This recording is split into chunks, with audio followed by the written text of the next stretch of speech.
Welcome to Jackson Lewis's podcast, We Get Work. Focused solely on workplace issues, it is our job to help employers develop proactive strategies, strong policies, and business-oriented solutions to cultivate an engaged, stable, and inclusive workforce. Our podcast identifies issues that influence and impact the workplace and its continuing evolution, and helps answer the question on every employer's mind: how will my business be impacted? The NLRB's 2023 rule expanded the criteria for establishing a joint employer relationship under federal labor law. Under the rule, an entity could be deemed a joint employer by merely possessing reserved or indirect authority to control one or more of the employee's essential terms and conditions of employment. The U.S. Chamber of Commerce challenged this rule, arguing it is unlawfully overbroad and would negatively affect relationships of franchisor-franchisees, contractors-subcontractors, and staffing agencies and user employers. The federal court has since blocked the rule. On this episode of We Get Work, we discuss the 2023 rule's real-world impact and implications for employers. Our hosts today are Rick Vitarelli, principal and co-leader of Jackson Lewis's Labor Relations and Transactional Services Groups, and Jordan Von Bokern, senior counsel at the U.S. Chamber Litigation Center, the litigation arm of the U.S. Chamber of Commerce. Rick represents employers in strategic labor relations and collective bargaining matters, including in the context of mergers and acquisitions, restructuring, and bankruptcy. Jordan focuses on regulatory litigation, in which the Chamber sues to challenge federal and state law and regulations. Rick and Jordan, the question on everyone's mind today is, what are the key takeaways for employers from the NLRB's 2023 rule, and how does this impact my business? Thank you, Alicia, and welcome to our podcast today. Today, we're going to be speaking about the joint employer rule. My name is Rick Vitarelli. I am the co-chair of Jackson Lewis's National Labor Relations practice, as well as our M&A practice. Today, we have a special guest in our studio, Jordan Von Bokern from the U.S. Chamber. He is a senior counsel with the Chamber. So, Jordan, give us a little background on yourself. Sure. Thanks so much, Rick. Yeah, I'm a senior counsel at the Chamber Litigation Center, which is kind of the litigation arm of the U.S. Chamber of Commerce. I've been here about 2 years, and I work on a lot of labor and employment issues and a lot of our party litigation, where we file suits in the name of the Chamber on behalf of its members. All right. So, Jordan, the topic today is the joint employer rule, particularly the NLRB's issuance of this joint employer rule. What is this joint employer rule? Can you describe what it does? Absolutely. To set the background a little bit, the National Labor Relations Act governs labor relations between employers and employees. And, an important question on that is, if you're an employer, who are your employees? Or if you're an employee, who is your employer? Because that determines, whom you can organize against, who you have an obligation to collectively bargain with, who's precluded from committing unfair labor practices against you, et cetera. And, what the courts have long held to, and what the legislation from Congress has long held to, is kind of a common law understanding of the employer-employee relationship.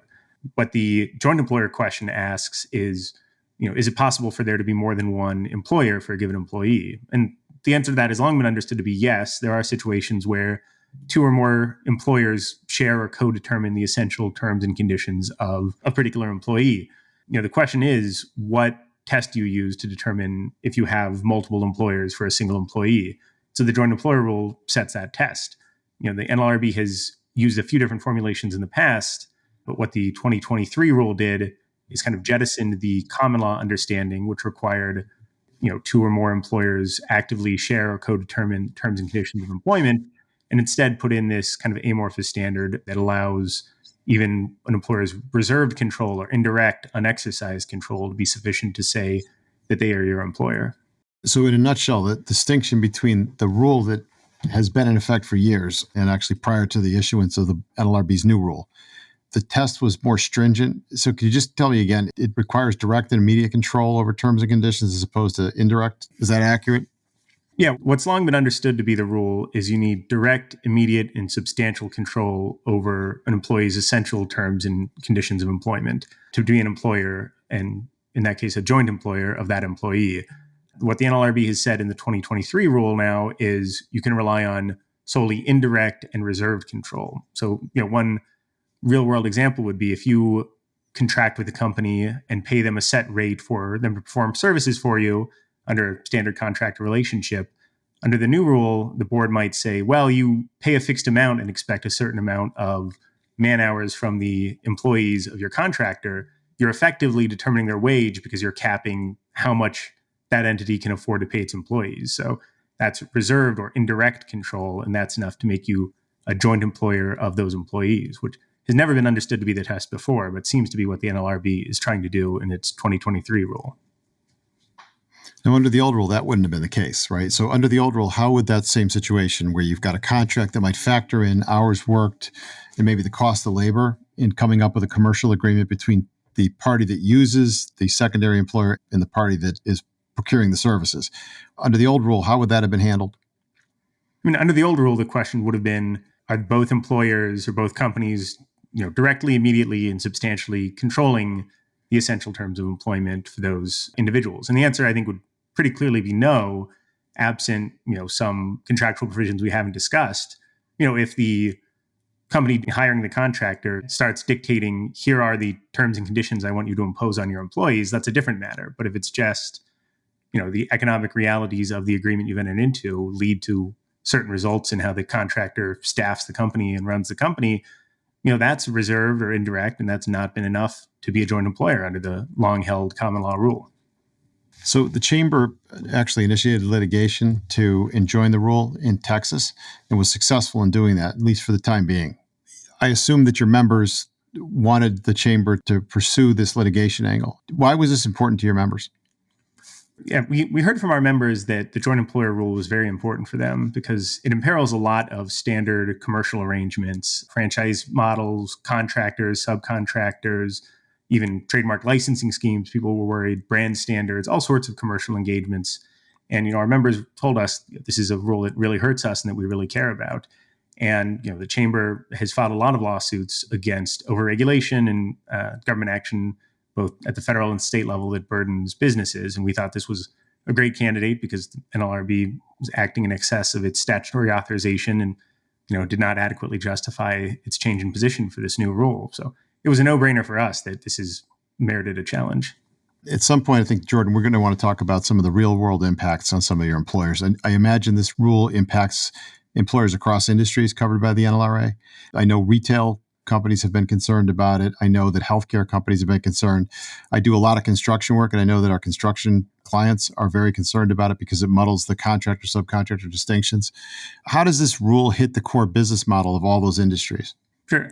I think you're exactly right that it really hits industries, kind of across the economy, across a variety of business models. And that's reflected in, the other groups who are plaintiffs in this lawsuit. It was the U.S. Chamber was the first name in the caption, but we had the American Hotel and Lodging Association. A lot of hotels use a franchise model or use contractors. We had Associated Builders and Contractors, no-brainer there with the contractor model, and Associated General Contractors of America as well. And we had International Franchise Association. The franchise model, was squarely in the targets of the NLRB with this rule. We had the National Association of Convenience Stores that often work on a franchise or brand licensing model. National Retail Federation that uses contractors and franchising as well. The Restaurant Law Center, and the Texas Restaurant Association. So you can see numerous different industries that are represented by the trade group plaintiffs here that show it really hits home across a variety of business models. And with the law sort of in a state of flux at this point, it's kind of held up. So we're still operating under the old rule that predated the 2023 rule. What are you expecting to occur next in the litigation? Sure. So when we prevailed in front of the district court, the court held that the 2023 rule was contrary to law. It went beyond the bounds of the common law that has to govern, the joint employer relationship. And it vacated the rule and reinstated the 2020 rule that adhered more closely to the traditional common law model. So that rule is in effect. The NLRB has filed its notice of appeal as of May 7th. So this will be going up to the Fifth Circuit for further litigation. But we intend to continue pressing this challenge at every stage necessary to continue to secure that victory and ensure that this rule does not take effect. Now, I understand there was a second lawsuit brought affirmatively by a labor union, the SEIU, Service Employees International Union, in the District of Columbia Circuit. Is that litigation still pending? That litigation's on hold right now. There's still some motions practice going on, but that was a challenge by the SEIU saying that they wanted the rule to have gone further in the direction that it did. And there's some jurisdictional fight over what court is the right one to hear it. Do these challenges have to be brought in district court or circuit court? The court in our district court challenge was confident, correctly so, that it had jurisdiction over the claims. But I don't want to bore everybody with the finer points of those jurisdictional disputes. Right. We could nerd out on this issue all day long, Jordan. So that's great, helpful background. So there's more to come on this. We can expect more from the courts as this winds up through the appellate process. Probably bears mentioning at this point that there are some real world impacts of this rule. So as you know, I'm involved in the active practice representing clients across the country in labor relations matters in all the industries that you touched on that are impacted by the rule. We're seeing an awful lot of concern about the rule just because the foundation of these relationships are in commercial contracts between business parties. And the rule, in a nutshell, from their perspective, in the commercial parties' perspective, changes the rules on which they contracted. So the very premises of the relationships that they've entered into to run certain functions. And oftentimes in all the industries that you mentioned, contracting within a business, sometimes a business wants to have flexibility to run a certain part of the operation. A healthcare employer wants to outsource dietary or laundry. Some other companies may want to have temporary employees come in there to deal with seasonal upticks or cyclical upticks in need for labor.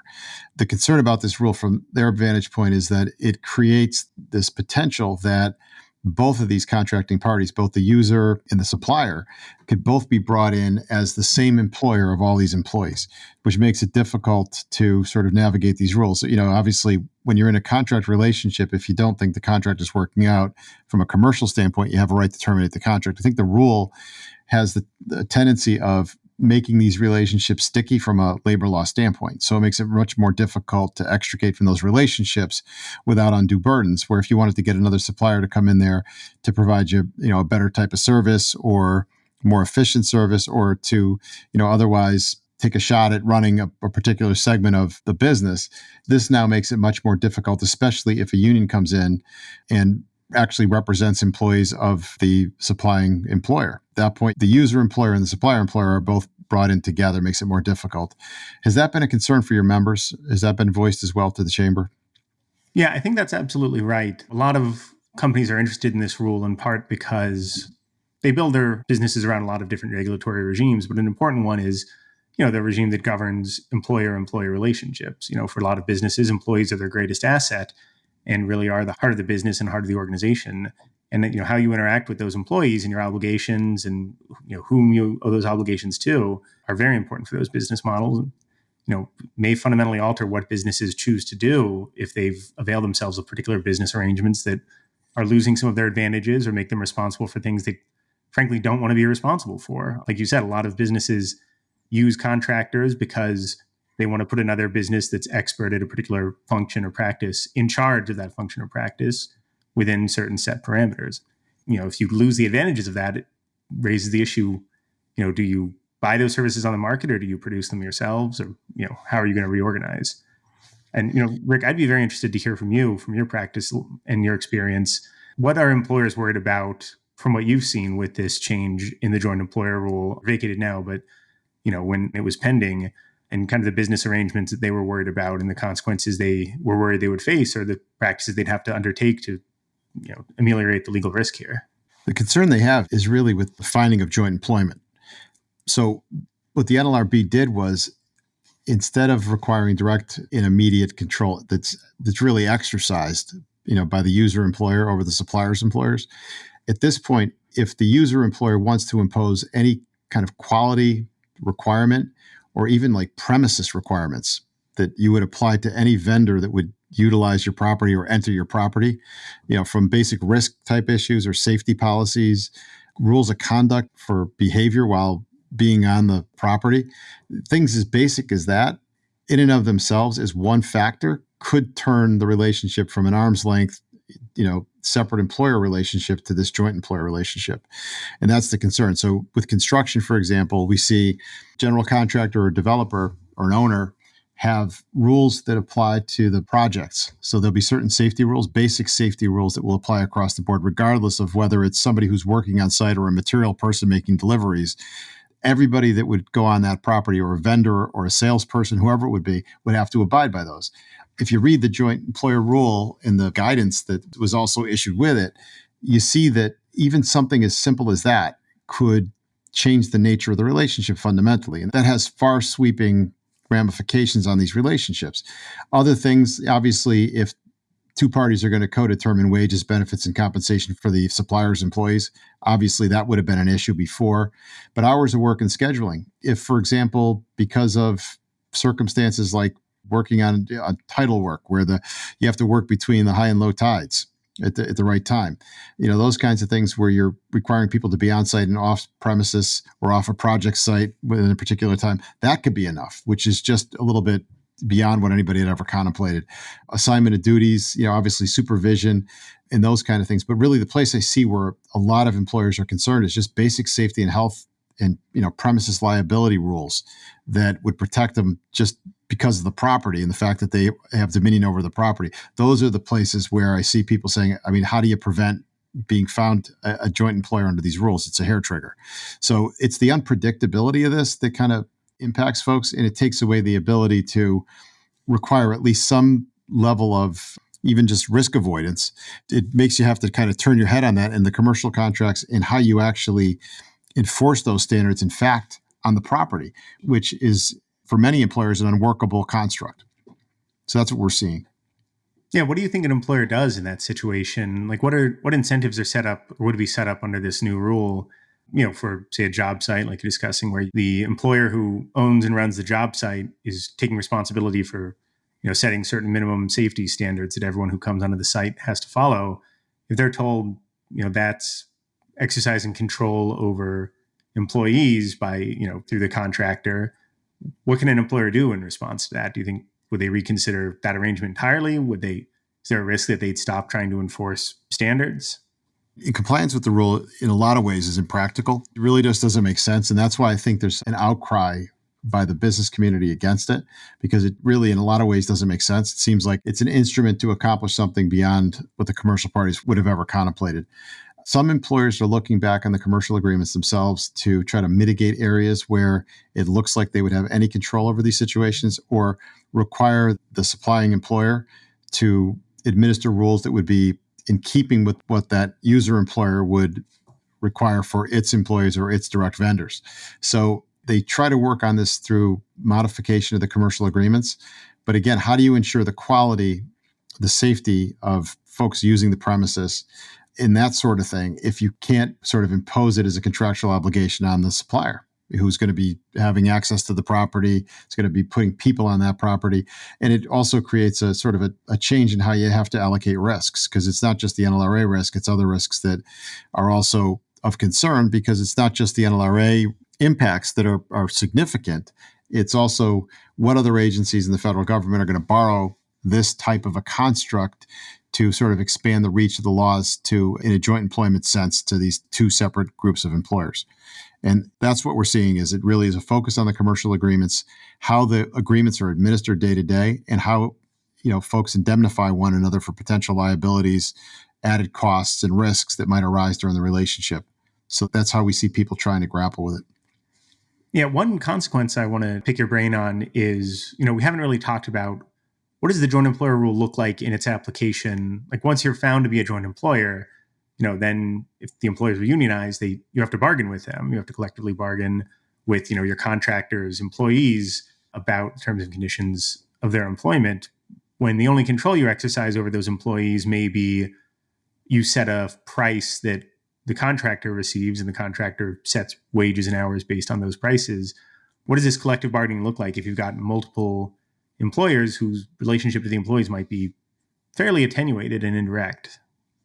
Well, so the issue of wages might be a good one. So if you've got a contract where the user employer has a supplier employer coming in to perform a service, and those employees are unionized and they want to negotiate over wages, if the cost of the contract impacts the wages of those employees after other indicia are present that would support a joint employment finding, then the user employer needs to come to the table when they negotiate over wages, because the argument is that the supplier employer doesn't have the ability to increase those wages or other benefits that might be economic in nature by itself. It would only be able to maybe make increases or other changes to wages if they could bring to the table the user employer and get them to agree to presumably cough up more money to help fund those wages or benefits. That's a practical example. So this could result in, unionization and collective bargaining being used as kind of a wedge to control the commercial relationship between these two companies. Exactly. Or to impact or modify that commercial relationship. Because, again, a key term on a contract for the user employer is the cost of getting the services provided. And many of these user employers want a turnkey service. They just rely upon the fact that somebody's going to do building maintenance, somebody's going to handle the scope of work on a construction project. And so when they go out to bid on these projects, they're assuming that they have a certain price that they're going to be living with throughout the duration of that contract relationship. And now they've got to go back, and the union can come in and influence what the costs are between the two companies, which is, again, different than what it's like under the current rule that's now in effect, thankfully, because of the chamber's litigation, but, would certainly change if that rule did go into effect. Now it would change that relationship and bring everybody to the table and potentially modify those commercial terms. So, Jordan, this is one rule among many that are coming out from the federal government. Obviously, we won't even talk about the state governments right now because we're seeing a lot of this, especially in the blue states across the country. What else is going on at the federal level that's similar to this joint employer rule that's gotten on the radar screen of the chamber? That's a good question. At times, President Biden has said that, he intends to be the most pro-union president in history. And I think, we're seeing that across a wide range of agencies and a wide range of rulemakings. The NLRB, it's no surprise there that the current NLRB is promoting, more union power, more unionization obligations.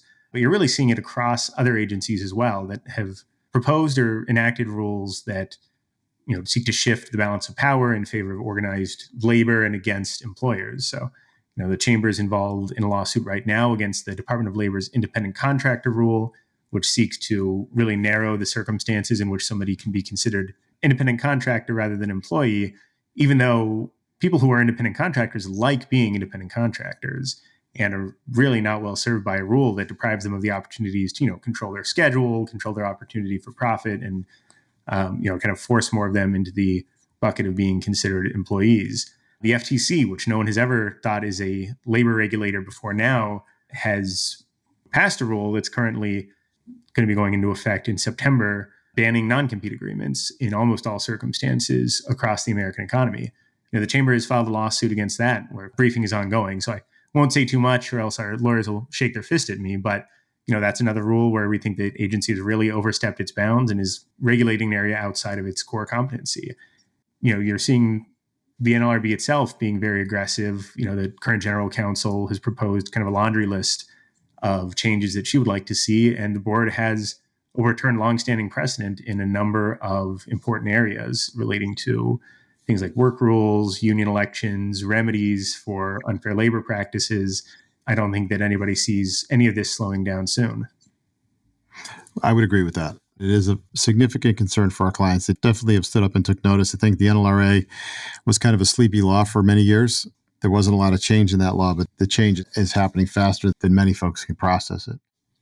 So, Rick, at the end of this joint employment process, the goal is ultimately to have two employers collectively bargaining with one set of employees in the same room. And it just seems like a kind of an unwieldy process and pretty different from the normal collective bargaining dynamic of employer single and employees. What's motivating this? What's gained by having multiple employers in the room with one set of employees?